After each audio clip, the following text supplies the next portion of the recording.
Saya Hodijah Makarim. Assalamualaikum warahmatullahi wabarakatuh. Saya Hodijah Makarim. Topik kita kali ini adalah manfaat kerangka berpikir. Teman-teman mahasiswa yang sedang menulis skripsi, tesis maupun disertasi, pasti kita membutuhkan kerangka berpikir.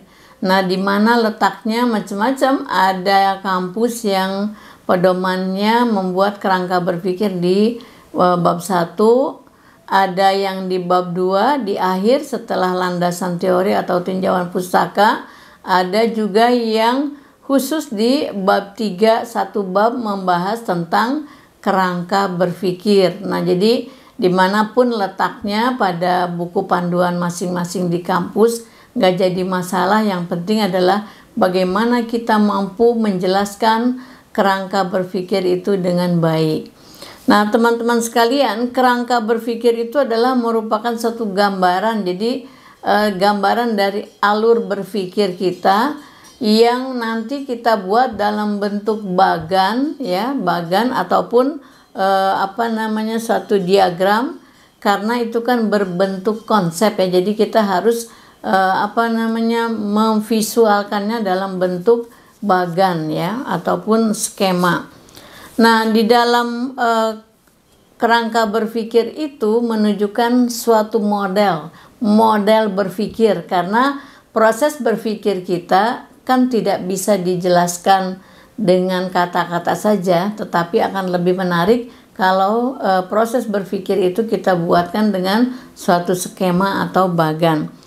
Artinya di dalam skema atau bagan itu kita jelaskan variabel penelitian kita. Jadi nanti ke dalam kerangka berpikir itu ada beberapa hal yang akan kita jelaskan di situ. Yang pertama adalah menceritakan penyebab konfliknya, penyebab konflik dari masalah yang akan kita angkat menjadi masalah penelitian. Kemudian prosesnya nanti akan diselesaikan seperti apa, dijelaskan. Kemudian nanti alur berpikirnya itu dijelaskan sehingga akan nanti kelihatan si kerangka berpikir itu variabel asal usulnya dari mana. Nah, dari kerangka berpikir itu semua dijelaskan. Jadi kalau kita lihat di dalam kerangka berpikir itu landasannya yang harus kita perhatikan adalah ada fakta, ada teori, dan ada hasil observasi, ya. Jadi seperti itu.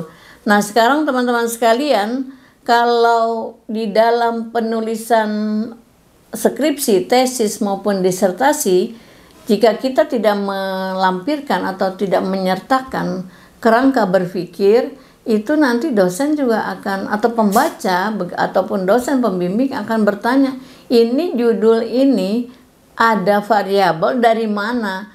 Asal usulnya variabel penelitian itu dari mana datangnya, gitu ya. Jadi tidak bisa kita jelaskan dengan penjelasan secara terurai, tapi buatlah kerangka berpikirnya itu secara terstruktur, ya.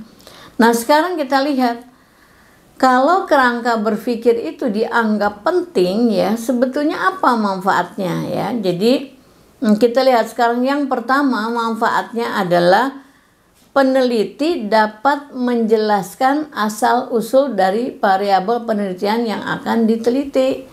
Misalnya kalau saya ambil contoh, akan mengukur hubungan antara komunikasi interpersonal dengan motivasi berprestasi, itu dari mana? Adakah teorinya? Lalu apa yang menyebabkan kita mengatakan bahwa hubungan komunikasi interpersonal seseorang bisa meningkatkan motivasi berprestasi? Nah, di situ dijelaskan alur berpikirnya, ya. Tentu berdasarkan teori yang kita gunakan. Kemudian yang kedua, manfaatnya adalah menyamakan persepsi. Jadi kalau kita lihat dari karya ilmiah itu kerangka berpikirnya jelas, itu akan menyamakan persepsi. Menyamakan persepsi peneliti, pembaca, dalam hal ini siapa saja. Kalau dalam proses bimbingan menyamakan persepsi antara mahasiswa dengan pembimbing ya. Nanti kalau sudah selesai baru menyamakan persepsi antara peneliti dengan halayak pembaca dari karya ilmiah itu. Nah, di tahap pertama tentu saja penyamaan persepsi kita sebagai peneliti, sebagai mahasiswa dengan dosen pembimbing, nanti dengan dosen penguji gitu ya. Kemudian kalau yang ketiga manfaatnya adalah tentu saja setelah itu kita akan mendapatkan gambaran bagaimana cara merumuskan hipotesis penelitian. Ya, jadi di dalam kerangka berpikir itu kalau sudah kelihatan nih variabel X-nya dari mana, X2-nya dari mana, asal usulnya Y-nya apa. Misalnya contohnya ini penelitian kuantitatif ya misalnya. Nah, lalu setelah itu kita akan mudah untuk merumuskan hipotesis penelitian. Yang keempat, manfaat dari kerangka berpikir yang keempat adalah menjelaskan setiap masalah penelitian kita dengan menyajikan konsep-konsep. Jadi setiap variabel itu dijelaskan. Jadi bagaimana Bu cara menjelaskan? Jelaskan dulu secara kita naratif gitu, dijelaskan semuanya. Nanti setelah dijelaskan baru nanti ada kalimat untuk lebih jelasnya terlihat pada bagan berikut ini gitu. Jadi penjelasannya harus ditulis ya. Dari mana asal usul variabelnya, masalah itu muncul dari mana, itu semua dijelaskan ya dari masing-masing. Kalau mungkin S1 tidak terlalu banyak variabelnya. Tapi kalau S2, S3 variabelnya sangat banyak. Biasanya dari X1 mempengaruhi X2, X1 dan X2 bersama-sama mempengaruhi X3, X3 mempengaruhi X4, dan seterusnya ada yang sampai X5, baru Y1 maupun Y2 misalnya. Nah, itu dijelaskan secara gamblang ya.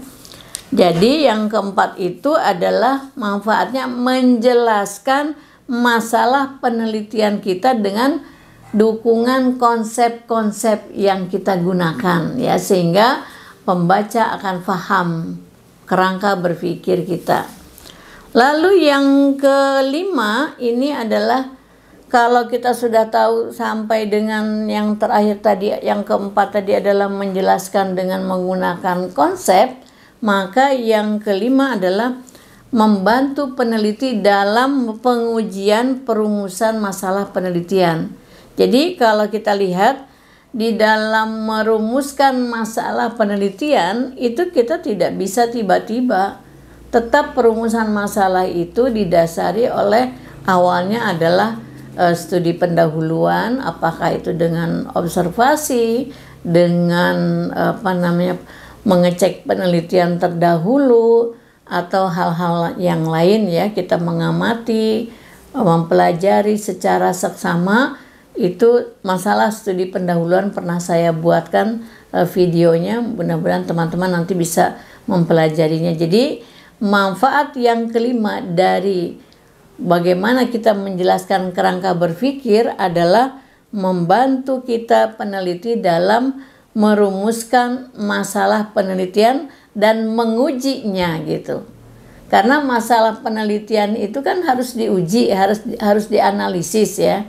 Kemudian nanti penarikan kesimpulannya harus sejalan antara perumusan masalah, tujuan penelitian, dan kesimpulan. Nah, jadi teman-teman mahasiswa di dalam penulisan skripsi, tesis maupun disertasi harus melampirkan atau menjelaskan kerangka berpikir. Apakah ada letaknya di bab 1, di bab 2 maupun di bab 3 khusus ya. Jadi jangan lupa bahwa di dalam kerangka berpikir kita sudah menggunakan grand teori. Jadi jangan menggunakan middle teori dan jangan menggunakan mikro teori. Di dalam kerangka berpikir kita gunakan grand teori. Karena kalau untuk middle dan mikro teori itu nanti kita gunakan di bab 2 ya. Nah, itulah teman-teman bahwa berapa manfaat kerangka berpikir itu saya sampaikan. Semoga nanti teman-teman bisa membuat kerangka berpikir dengan menggunakan bagan atau skema. Jadi kalau saya ulangi ya, misalnya yang pertama adalah untuk menjelaskan asal usul variabel, ya, manfaat pertama. Yang kedua, menyamakan persepsi antara peneliti dan pembaca, antara peneliti dengan dosen pembimbing atau penguji. Yang ketiga, membantu dalam merumuskan hipotesis penelitian kita, ya, supaya hipotesisnya jelas dan bisa diuji. Kemudian yang keempat, manfaat dari kerangka berpikir yaitu menjelaskan setiap masalah dalam penelitian kita dengan menyajikan konsep-konsep, ya. Nah, yang kelima adalah membantu peneliti dalam pengujian perumusan masalah. Ya, jadi setelah hipotesis diuji, kemudian kita tetap memperhatikan perumusan masalah. Nanti di dalam pembahasan bab 4 ada pembahasan pengujian hipotesis, ada pembahasan per poin dari masalah penelitian yang kita angkat. Tetapi di dalam penarikan kesimpulan itu kita harus memperhatikan, ya, memperhatikan berapa, kalau kita urutkan dengan angka, misalnya berapa poin masalah penelitian yang kita angkat, berapa poin tujuannya, berapa poin penjelasan di bab 5 penarikan kesimpulannya, itu harus ada benang merah. Kalau sederhananya nih, kalau untuk S1 ya, sederhananya kalau perumusan masalahnya ada 4 poin, tujuannya juga ada 4 poin gitu ya. 1, 2, 3, 4, di tujuan penelitiannya juga 1, 2, 3, 4. Nah, ini harus sejalan. Nah, nanti penarikan kesimpulannya juga 1, 2, 3, 4 gitu. Ya, jadi jangan sampai perumusan masalah kemana, tujuannya kemana, penarikan kesimpulannya kemana gitu. Jadi jangan sampai penarikan kesimpulan cuman ada 1 poin, kemudian tujuannya ada 3, ternyata perumusan masalahnya ada 4. Ini nggak sejalan gitu ya. Jadi saya ulangi ya, untuk sederhananya bagi mahasiswa S1, kalau untuk S2, S3 saya kira sudah paham ya. Kalau untuk S1 perhatikan, jadi ikuti jumlah perumusan masalahnya. Saya ambil contoh perumusan masalahnya ada 4 lah ya. Kalau ada 4 berarti tujuan penelitiannya juga ada 4. Ya. Itu harus sejalan, ya. Lalu perhatikan ketika akan menarik kesimpulan, kembali itu ke poin yang ke-1 di perumusan masalah, perhatikan tujuannya apa, itu sejalan, ada benang merahnya antara perumusan masalah, tujuan penelitian, dan penarikan kesimpulan, ya. Itulah teman-teman yang saya sampaikan manfaat dari kerangka berpikir. Mudah-mudahan ini bisa membantu teman-teman untuk menulis kerangka berpikir. Video sebelumnya juga sudah ada tentang bagaimana fungsi dan peran dari kerangka berpikir. Terima kasih, sampai ketemu di lain kesempatan. Assalamualaikum warahmatullahi wabarakatuh.